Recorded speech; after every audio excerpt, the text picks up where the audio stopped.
Digitox – подкаст о медиа и критическом мышлении. Эпизод 10. Авторское право. Ох, сколько копий сломано вокруг этой темы. Одна из самых спорных, сложных, скандальных, болезненных. Тема авторского права. В чем боль? Слишком много неурегулированных моментов в правовом отношении, на которые накладываются особенности в поведении, привычках и моральных качествах участников этого процесса. Сегодня мы будем говорить на эту тему, конечно, не только сами, но вместе с юристом, который присоединится к нашей беседе сразу после отбивки. Вы слушаете подкаст Digitox. С вами Наджия Фими. И Сибия Асанова. Всем привет. Селям алейкум. Digitox. Начать предлагаю с определения, что же такое авторское право. А поможет нам в этом юрист и автор популярного в Крыму юридического блога Риана Османова. Если говорить юридическим термином, то авторское право — это раздел гражданского права, который осуществляет как раз регулирование вопросов имущественных и неимущественных отношений, которые связаны с созданием и использованием произведений науки, литературы и искусства. При этом законом не приведено исчерпывающего перечня таких объектов авторского права, так как со временем могут быть придуманы новые формы творчества, и они могут быть выражены в любой форме, будь то устная, письменная и так далее.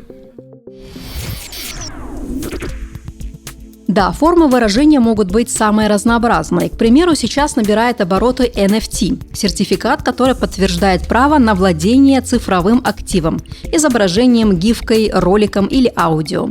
Но если говорить в общем плане, то в мировой практике авторское право традиционно распространяется на следующие произведения. Сибия, уточни-ка.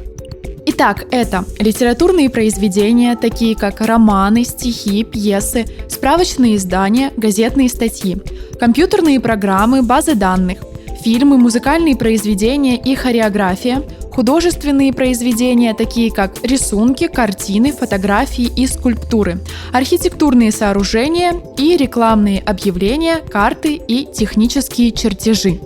Пока мы не углубились в тему, сделаю один анонс. На этапе подготовки к выпуску мы попросили наших подписчиков поделиться своими историями, связанными с авторскими правами. Эти истории, сохраняя анонимность, мы тоже представим на суд слушателей. И нам интересны будут ваши мнения, кто прав, а кто не прав в этих историях. Обязательно напишите нам потом в комментариях. Когда же возникает авторское право? В большинстве стран, согласно Бернской конвенции, охрана авторского права предоставляется автоматически, без необходимости регистрации или выполнения других формальностей. А как же у нас? Слово Риане Османовой. Следует сказать о том, что авторские права возникают как раз в момент создания произведения, то есть выражения его в любой объективной форме, будь то письменная форма выражения, устная форма, форма изображения, это может быть аудио или видеозапись. Также это могут быть совершенно иные формы, новые, которые со временем приобретают также форму выражения произведений. То есть авторское право возникает на произведение в момент его создания. Вы написали картину, и в этот момент вы стали автором и уже можете защищать свои права на ваше произведение. Либо я взяла даже телефон, сделала фотографию, и я стала автором этой фотографии, и также могу защищать свои авторские права. То есть обязательная регистрация авторского права не требуется для ее защиты. Но, как уже было сказано, авторское право в Российской Федерации не подлежит регистрации. Это можно сделать только по вашему желанию для определенных целей. Большинство законов об авторском праве гласят, что правообладатель имеет право разрешать или не допускать определенные действия в отношении произведения или в отдельных случаях получать вознаграждение за использование третьим лицом его произведения. Но и эта ситуация может меняться с ходом времени. Самой известной в мире песней на английском языке является песня «Happy Birthday to You». Оказывается, она была написана в 1893 году школьными учителями из Кентукки. В том же году права на нее выкупил некий Клейтон Самми, а в 1998 году компания Warner Chappell Music. Компания Good Morning to You Productions в 2013 году подала в суд Нью-Йорка иск о признании недействительными авторских прав. По мнению истца, который сослался на исследования Роберта Брайнеса, авторские права на песню истекли еще в начале прошлого века. В результате песня юридически стала достоянием общественности, а Warner Chappell Music обязалась выплатить $14 миллионов компенсации тем, с кого раньше взимала сборы за воспроизведение композиции. А теперь, внимание, важный момент. Если вы все же решились зарегистрировать авторское право, как это сделать в правовом поле Российской Федерации? Есть как минимум два способа – дешевый и не очень. Слушайте внимательно. Зарегистрировать свое авторское право можно по вашему желанию. То есть для этого вы можете, первый вариант, например, отправить самому себе письмо с вашим произведением искусства. Например, у вас есть рукопись. Вы берете, направляете ее самому себе по почте, вставив в конверт ваше произведение и, имея уже на руках квитанцию об отправке и получении, и имея не вскрытый конверт, на котором будет штемпель с датой отправки, то есть вы сможете потом доказать, что ваше произведение было создано в определенный период, то есть в определенную дату, и таким образом сможете защитить свое авторское право на определенное произведение. Второй вариант: можно, например, зарегистрировать свое авторское право посредством заверения у нотариуса. Эта процедура уже не бесплатная, в отличие от первого варианта, где мы можем просто сами себе по почте направить наше произведение искусства, но более надежная. Почему? Потому что нотариус — это все-таки нотариальное заверение, и больше шансов, что вы свое авторское право гарантированно защитите. Ну и, конечно, обязательно в нашем подкасте мы расскажем о том, какая ответственность наступает для тех, кто нарушает авторское право. Хотя все наши собеседники-юристы с некоторой долей скепсиса говорили о положительном исходе таких дел для правообладателей. В России сфера соблюдения авторских и интеллектуальных прав не относится к приоритетной. Но на сегодняшний день ответственность может быть гражданской, административной и уголовной. Начну я рассказ с гражданской ответственности. Здесь, как я уже говорила, для защиты своих гражданских прав, имущественных и неимущественных, автору не требуется регистрации его права на какое-либо произведение. Единственное, конечно, с этим возникают сложности в судах, но если захотеть, можно, как говорится, все. В первую очередь, владелец объекта интеллектуальной собственности может предъявить требования о признании права, то есть признать, что автором не является тот человек, который использовал его произведение, и признать, что автором является он. Далее, это пресечение нарушения, то есть если, например, кто-то выставил какое-либо произведение в сети интернет, то он должен незамедлительно удалить это произведение с просторов интернета, то есть пресечь свое нарушение. Также можно будет в рамках гражданского судопроизводства требовать возмещения убытков. И самое главное, изъять материальный носитель, на котором распространяется то самое спорное произведение, авторство на которое вы претендуете. Кроме этого, как я уже сказала, существует административная и уголовная ответственность. Но об административной и уголовной ответственности речь, конечно, идет, когда уже вам причинен какой-то ущерб. Что касается административной ответственности, то согласно Кодексу об административных правонарушениях Российской Федерации, нарушение авторских прав с целью извлечения дохода карается штрафом от 1500 рублей до 2000 рублей для граждан, а для организаций от 30 тысяч рублей до 40 тысяч рублей. И, конечно же, обязательно это изъятие материальных носителей, с помощью которых было совершено административное правонарушение. Если же речь идет о крупном ущербе автору, то здесь уже мы говорим об уголовной ответственности. То есть присвоение авторства либо плагиат наказывается штрафом в размере до 200 тысяч рублей, либо обязательными работами. Помните, вначале мы обещали вам истории наших подписчиков. Среди тех, кто откликнулся на нашу просьбу поделиться своими историями нарушения авторских прав, больше всего было музыкантов. И меня это не удивляет. Говорили о том, как воровали их музыку, тексты и исполняли без разрешения их произведения. Но вот пару историй, которые мы хотим с некоторыми изменениями воспроизвести здесь. Имен мы не называем, озвучить тексты нам помогут роботы. Итак, история номер 1. Я записала альбом в дуэте с известным музыкантом. Позже мы разорвали сотрудничество. Но он продолжал выступать с песнями на мои тексты, хотя я запретила ему их использовать. Он приехал в наш город с концертом, на который я купила билет и пришла. Он со сцены пел мою песню, видел меня в зале и не объявил со сцены, чьи стихи он использует, и вообще сделал вид, что меня не заметил. Когда после концерта мы с моими родными хотели с ним пообщаться на эту тему, то не нашли его. Он поспешно скрылся. Для своего проекта мы сделали кавер, использовав фрагмент из песни на музыку одного известного музыканта. Как мне стало известно, этот музыкант потом требовал миллион и дом моих родителей. Я не знаю, есть ли у него авторские права или нет, но такое поведение уронило его авторитет в моем лице. Сейчас так сложно в национальной музыке понять, что наше, а что не наше. Я за то, чтобы артисты поднимали эти темы в социальных сетях. Расскажите нам в комментариях, что вы думаете по этому поводу. Кто прав, кто виноват, по-вашему? К нам в директ пришла еще одна история, которую мы хотим рассказать. Она о том, как от несоблюдения авторских прав мы теряем свою культурную идентичность. В Бахчисарае после возвращения в Крым из мест ссылки стало возрождаться ювелирное мастерство. Проект «Мирас Сильвер» как раз из тех, кто кропотливо и бережно возрождает почти утраченное крымско-татарское ремесло, тщательно сохраняя связь и преемственность поколений. Но и здесь все не гладко, рассказывает Эвелина Асанова. В современном крымско-татарском декоративно-прикладном искусстве в целом отсутствует как таковая культура авторского права.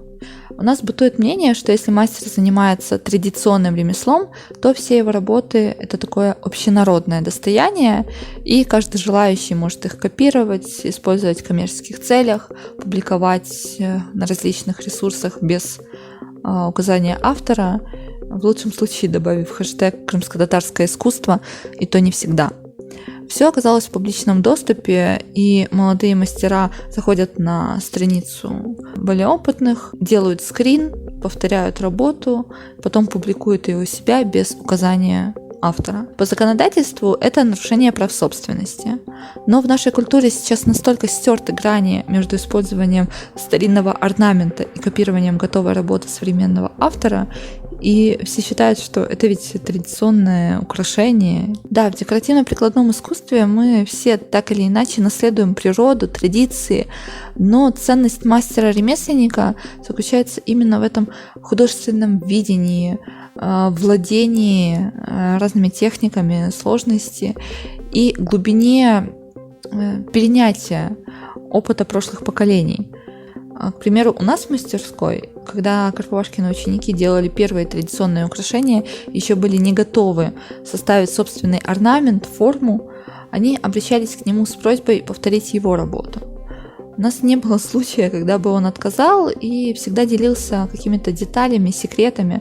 Также были кейсы, когда украшения просто копировали по фотографии, не оповещав его об этом. И работы получались не тех размеров, технически неправильных креплений. И кроме нарушения авторских прав, тут еще прослеживается некий вред, который мастер способен нести в традиционную культуру. Спасибо, Эвелина, за этот рассказ. Это очень важная тема. Но мы продолжаем. Объектами интеллектуальной собственности являются не только литературные и музыкальные произведения или объекты искусства. Самый яркий пример – это логотипы и названия брендов, то есть товарные знаки. Товарные знаки регистрируются и защищаются национальным и международным правом. В 2011 году известный фотограф живой природы Дэвид Слейтер фотографировал стаю хохлатых макак. В процессе Слейтер дал животным свою камеру. Сообразительные макаки охотно нажимали на кнопку, и в результате среди сделанных фотографий оказался автопортрет обезьяны, впоследствии получивший всемирную известность. Позже организация РЕТА «Люди за этичное обращение с животными» обратилась в суд с требованием признать авторские права на фото за обезьяной, а отчисления передавать в специальный фонд, которым бы Рета распоряжалась в интересах животного.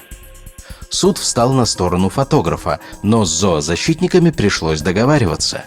Авторские права на снимок принадлежат Слейтеру, но он обязуется отдавать четверть заработка от фото на защиту животных. И еще одна история, с которой регулярно сталкиваемся и мы, и наши коллеги, которые добросовестно и профессионально ведут свои паблики в социальных сетях на исторические и научно-популярные темы. Они часто обнаруживают свои тексты, найденные ими уникальные факты, безо всяких ссылок и указаний авторства на чужих аккаунтах или аккаунтах-агрегаторах. Давайте сначала расскажем, кто это такие. Агрегаторы – это такие паблики, которые как пылесосом стягивают к себе всю информацию по заданной теме, агрегируют. Например, крымско-татарская кухня или еще шире тема крымских татар. И все, что есть в Инстаграме или сети по этой теме, публикуют у себя. Это, в принципе, удобно. Все в одном месте. Такие паблики могут даже успешно монетизироваться. Только вот к блогерству, даже если создатели этих пабликов так себя называют, это не имеет отношения. Блогер – тот, кто сам создает свой контент. А эти агрегаторы очень часто грешат тем, что используют чужой контент без указания авторства. И это, безусловно, нарушение. Коллеги жалуются, что даже в случае, когда напрямую указывали на свое авторство и доказывали его в общении или в переписке с такими вот горе-блогерами, то слышали прекрасные, в кавычках, вещи в духе: «Раз вы это для всех опубликовали, значит, я имею право это постить у себя и вас не указывать». Что же можно делать в таких случаях? Конечно, плагиат очень распространенное явление, особенно в последнее время, когда все являются пользователями сети интернет, и вот плагиат в сети интернет очень часто встречается.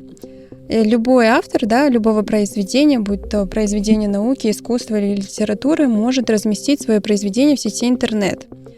И, как я уже говорила, без регистрации авторского права вы уже имеете авторские права и можете их защищать.